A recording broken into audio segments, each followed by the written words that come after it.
Assalamualaikum warahmatullahi wabarakatuh. Di sini kami akan mempresentasikan tugas besar text mining yang berjudul Implementasi BERT dan SNA dalam sistem tanya jawab untuk survei demam berdarah dengue atau DBD. Di sini kami dari kelompok 9 yang beranggotakan ada Rinda Indra Syaifullah dan Naswa Alma Asasatri dan saya Rafiatun Nadifah. Dan selanjutnya untuk latar belakang akan disampaikan oleh rekan saya.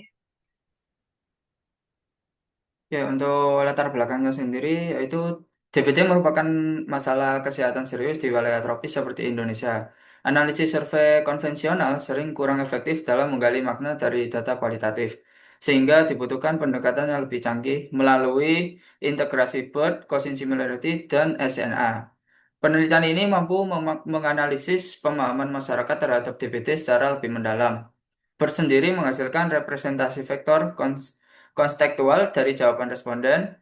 Quotient similarity mengukur tingkat kemiripan antar jawaban, dan SNA sendiri memetakan hubungan antar responden dalam jaringan sosial.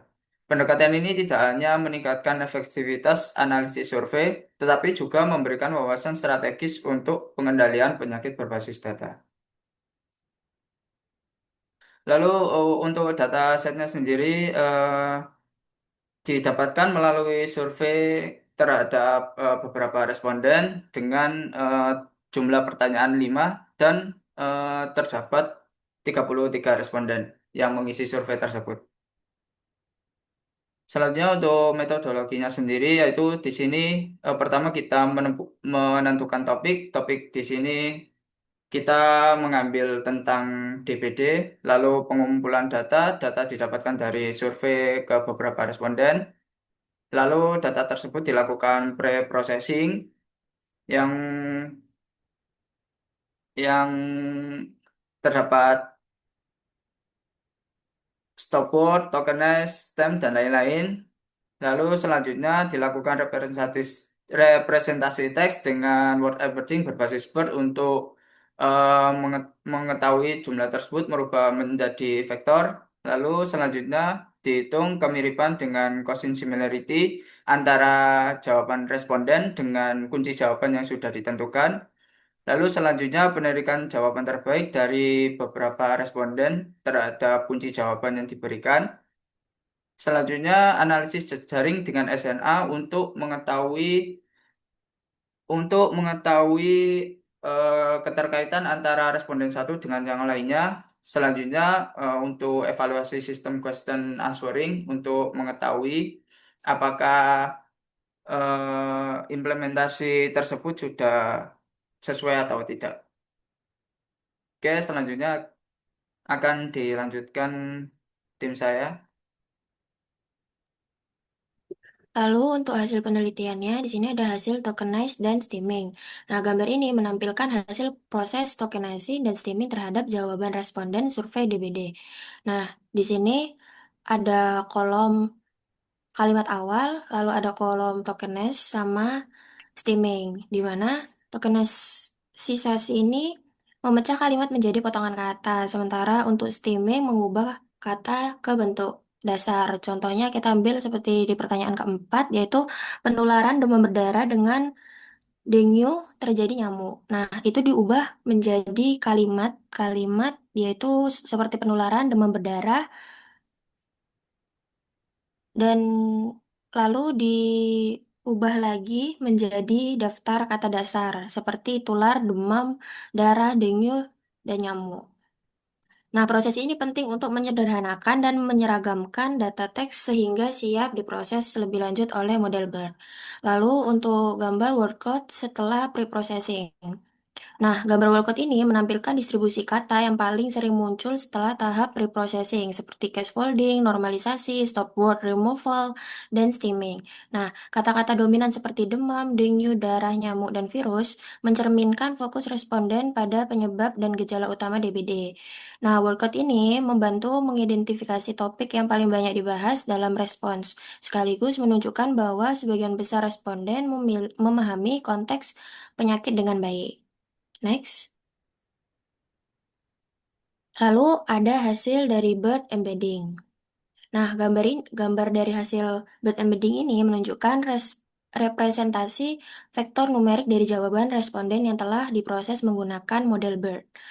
Nah, setiap jawaban akan diubah menjadi vektor berdimensi tinggi yang menangkap konteks dan makna kata secara menyeluruh. Nah, dari nilai-nilai di setiap kolom ini, menjadi dasar untuk mengukur kemiripan antar jawaban menggunakan kosen similarity dengan pendekatan responden. Sistem mampu memahami kesamaan makna maupun kata-kata yang digunakan berbeda. Lalu untuk hasil kosen similarity. Nah, gambar ini memperlihatkan nilai kosen similarity dari jawaban responden terhadap setiap pertanyaan survei. Nah, dari nilai-nilai kosen similarity ini menunjukkan seberapa mirip makna antar jawaban berdasarkan hasil embedding dari model BERT.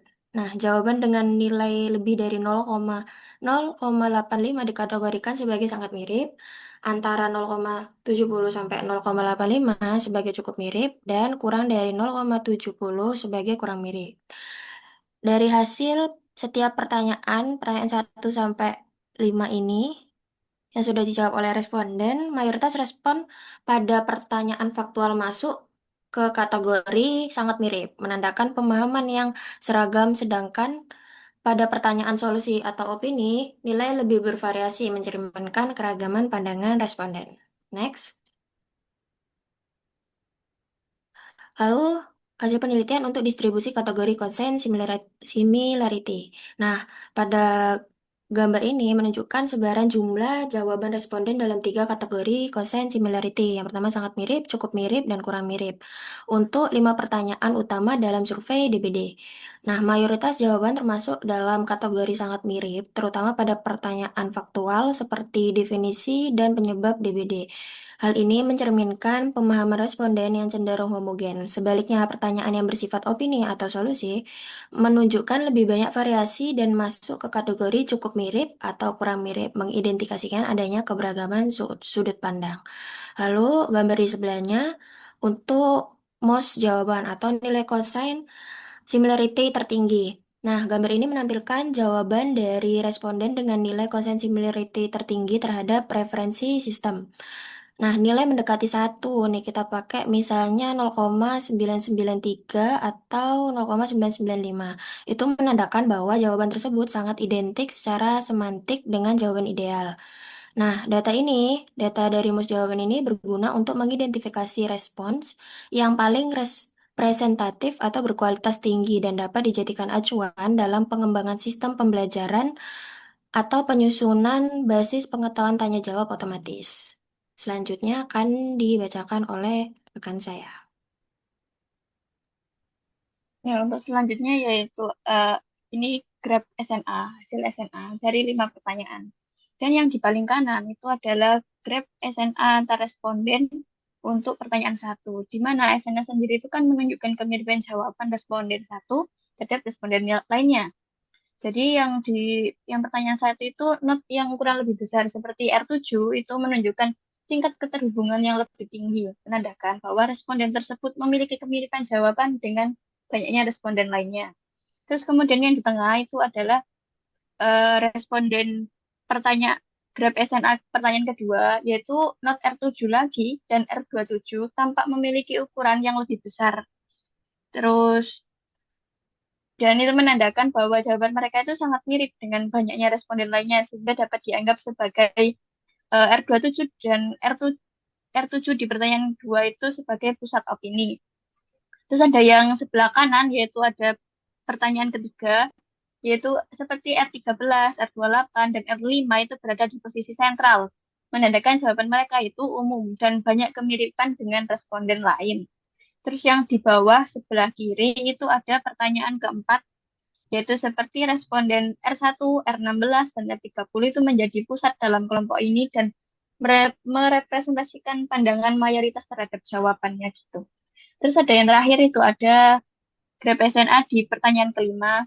Di situ R1, R7, dan R22, responden kedua berada di pusat jaringan karena jawaban mereka dianggap paling umum atau representatif.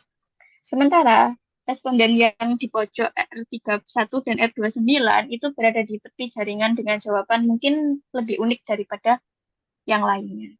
Terus selanjutnya oleh rekan saya. Oke, selanjutnya untuk evaluasi sistem question answering sendiri, yang pertama kita melihat untuk exact match-nya, maksudnya kita melihat untuk rentang kemiripan apabila satu itu berarti sangat mirip, apabila nol itu berarti tidak mirip. Nah, di sini karena datanya lebih ke pendapat, maka dari total komparasi 165 jawaban dari setiap responden, itu untuk total exact match-nya itu nol, yang berarti tidak ada jawaban yang sama persis antara kunci jawaban dengan responden dari tiap jawaban.